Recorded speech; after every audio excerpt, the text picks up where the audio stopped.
right now. With more than 138,000 infected globally and over 5,000 dead, the WHO says the epicenter of the coronavirus pandemic has shifted from China to Europe. This as Spain and Italy report soaring death tolls and cases in France jump by 800. A number of other European countries choosing to close their borders. And Donald Trump declares a national emergency over the coronavirus. Schools closed, major events are canceled, and the government approves a massive economic relief package. Well, in a 24-hour period, Italy recorded its highest single-day death toll at 250. Fatalities in Spain jumped by 50% to 120. And at least 10 European countries are enforcing border closures, signaling the global coronavirus pandemic has entered a new phase. The World Health Organization said that Europe has replaced China as the new epicenter. Europe has now become the epicenter of the pandemic, with more reported cases and deaths than the rest of the world combined, apart from China. More cases are now being reported every day than were reported in China at the highest of its epidemic. Italy, the worst affected European country, has seen its hospitals overwhelmed. Some experts say the hospital system is capable of dealing with a pandemic, but health workers in the worst affected region say it's on the verge of collapse. Julia Kim reports.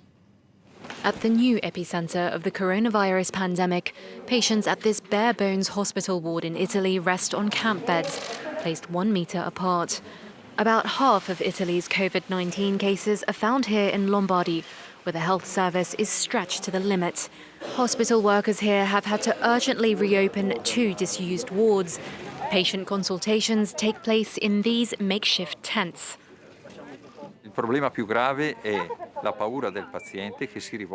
The main problem is the patient's fear when they arrive, because they're not in a traditional hospital structure and the tents aren't reassuring. Then, if they test positive, we really have to calm them down and explain what will happen next. One country that can empathize is lending a hand: China, the original epicenter of the pandemic. Chinese doctors arrive in Rome from Shanghai, bringing their expertise, as well as 30 tons of much-needed masks and respiratory equipment. In these intensely stressful times, it's a huge relief. Medical supplies may be lacking, but there's no shortage of morale. For a second evening, Italians confined to their homes have taken to singing together from their balconies, finding a way to connect in these dark times.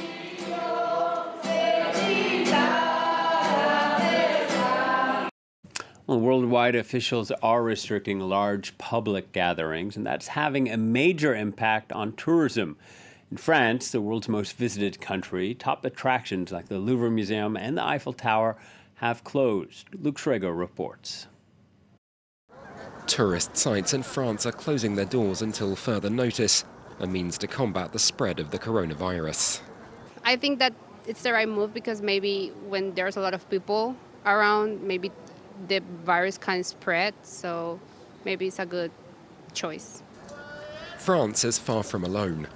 Spain readied for a state of emergency, and with one of the highest numbers of cases in Europe, emergency services were resorting to loudspeakers calling on people to stay at home.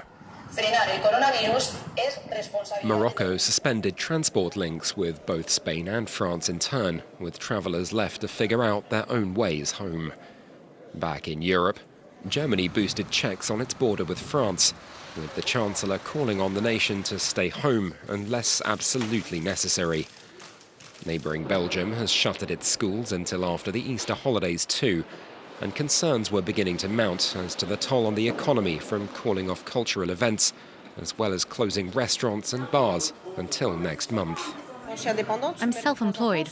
I'm a mother of 3 with a 4th on the way. For the next 3 weeks, what am I meant to do?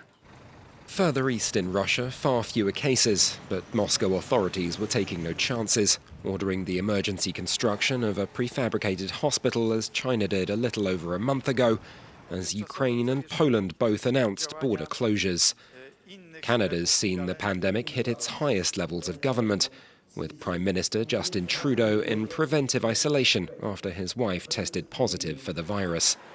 Only the United Kingdom was left lagging in instituting serious measures, with leader Boris Johnson saying he was doing what was necessary to delay the peak of the epidemic until spring. The travel ban on nationals from 26 EU countries entering the U.S. has gone into force. Meanwhile, stateside, the House of Representatives has approved a bipartisan economic relief package, including paid sick leave. The bill now passes to the Senate. Earlier, the U.S. president pledged up to $50 billion in aid and declared a national emergency. That move loosens regulations on the provision of health care and could speed up testing. To unleash the full power of the federal government in this effort today, I am officially declaring a national emergency. Two very big words. The action I am taking will open up access to up to $50 billion of very important and a large amount of money for states and territories and localities in our shared fight against this disease. Well, Trump's emergency declaration prompted a rally on Wall Street. The three major U.S. indexes climbed more than 9%. The U.S. president had been criticized for being slow in his response and downplaying the crisis. Kevin Gorgistani reports from Washington. The new measures announced by Donald Trump were aimed at fighting the spread of the coronavirus as much as pushing back on criticism regarding his administration's botched response to the outbreak. The U.S. president declared a national emergency, freeing up $50 billion to help states and local governments deal with this crisis. Donald Trump announced that testing capacity would be ramped up with about 5 million tests available over the coming months. Now, to help with this testing surge, the government is teaming up with the private sector, not only to help produce those tests, but also to set up these new drive-through testing locations. And while these measures were widely welcomed, the president did come under fire for setting the wrong example for Americans, ditching his own administration's guidelines to shake hands with multiple people during that press conference. He did, however, announce that he would likely finally be tested, this after coming into close contact with a Brazilian official who has since tested positive for the coronavirus. Donald Trump ended the day on a positive note, throwing his support behind a bill put forward by the House Democrats, this to provide financial relief for those affected by the crisis, including expanded unemployment and paid leave benefits, as well as free testing for all, including the millions of Americans without insurance. The collapse of sports events worldwide has gathered pace. The Premier League and Europe's Champions League were among the latest competitions to be postponed indefinitely. Mario Sofos reports. With the general public already prohibited from attending sporting events, now the players are too. After the decision to close off sporting venues at the start of the week, now all French Ligue 1 and Ligue 2 matches have been suspended indefinitely. What's most urgent today is to limit the spread of the virus, to protect the most vulnerable and to avoid travel. On top of this, England's Premier League, Spain's La Liga, the German Bundesliga, among other top European football divisions, have also been indefinitely suspended. Italy's Serie A was suspended earlier in the week. Next week's Champions League and Europa League matches have all been postponed. There are also reports that UEFA could postpone Euro 2020 until 2021. Football, though, is far from being the only sport affected by the coronavirus pandemic. Already delayed Six Nations rugby matches might not go ahead until October. As for tennis, no ATP tournaments will take place for the next 6 weeks. In the United States, the French basketball player Rudy Gobert has tested positive for COVID-19, meaning that the current NBA season has been suspended. Motorsports are also affected, with the first Grand Prix of the Formula One and MotoGP season already postponed. With the Olympics on the horizon too, Tokyo has sought to provide reassurances. The International Olympics Committee and the organizers are not considering cancellation or postponement. Absolutely not at all. Ahead of the opening ceremony on July 24th, we are looking at preparations to ensure that the event is safe and secure. The organizers' statements came in direct response to US President Donald Trump's proposal to delay the Olympic Games by a year. Moving on from the coronavirus and looking at other news, Sudan's economy is in dire straits. It's nearly a year after the overthrow of longtime autocrat Omar al-Bashir. The economy shrank over 2% in 2018 and 2019, and this year it's projected to contract by 1.2%. That's made day-to-day living difficult for many families. Buying bread in Khartoum can take a whole day. It's one of the most commonly consumed foods, but it's expensive and hard to find. We've been waiting in line in front of bakeries for 3 or 4 months. Every day we wait more than 6 hours, from the morning till the evening. Queues are even longer in front of petrol stations. For those who depend on their cars to make a living, the situation is unbearable. I wonder why we demonstrated if this is what came out of it. People have died, young people have gone missing, and still we're living under difficult circumstances. If the situation continues like this, I say let's go back to the old regime. Several hundred people lost their lives during a popular uprising last year. Much of the anger was caused by economic hardship. The former president, Omar al-Bashir, left office in April 2019, but the new leadership is struggling to redress the situation. According to the IMF, the inflation rate is 60%, and growth is expected to be negative in 2020. We have inherited a country that is bankrupt. The world needs to hear it. We inherited a bankrupt treasury. We now have plans in place for the economy, and we have experts, such as the Prime Minister and the Finance Minister, who have both worked with international organizations. There is no lack of vision on how to improve the economy. The issue we have is with the starting point. Sudan's economy has particularly suffered from the independence of petrol-rich South Sudan in 2011. The transition prime minister is an economist who previously worked for the UN. He's called for a national meeting on the economy at the end of the month and a donor conference in June. Douala, the economic capital of Cameroon, is witnessing a population explosion, but its residents are living in unbearable heat. And this, as one of the last green lungs in the city, a giant mangrove forest called the Bois des Singes, is slowly disappearing. This report from our team on the ground. From the sky, this is all that is left of 7,000 hectares of this mangrove forest.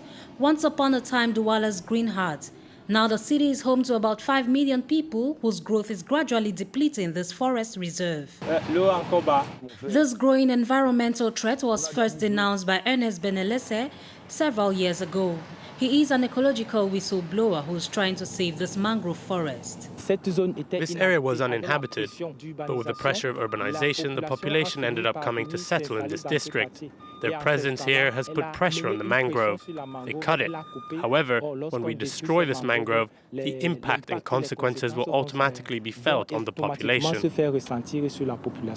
On this surface of about 40 hectares, hundreds of houses have been illegally constructed in a disorganized manner. Close to 12,000 inhabitants are now living on this private state domain. Every month, 7,000 cubic meters of excrement is dumped by the municipality on this protected site. The stench is unbearable for the locals, but also for truck drivers like Francois. We dump the waste, but you see the locals there, they're already used to the stench. But those of us who dump the waste, we don't like that. At this open waste dump, soil and groundwater are contaminated by feces, a devastating pollution according to Ernest Benelese. When the trucks have emptied up, it trickles there. You will see this is a pipe that the population has made. There is a lot of nitrate and phosphate that we find in this matter. There are also chemical pollutants and heavy metals. This pollution also affects people like Emma, who have settled here. We had nowhere else to go. That's why we decided to come and build here. However, we didn't know that the discharge would affect us this much. According to experts, the destruction of Douala's last mangrove forest reserve could contribute to the soaring of temperatures in a city already known for its hot weather in Central Africa. That's the news for now. Thanks for watching, and please stay tuned to France 24.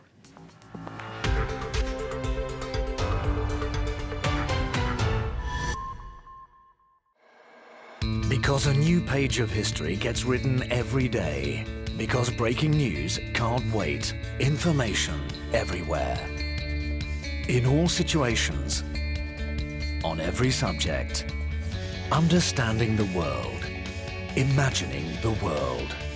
France 24. A different take on the news. Liberté, égalité, actualité.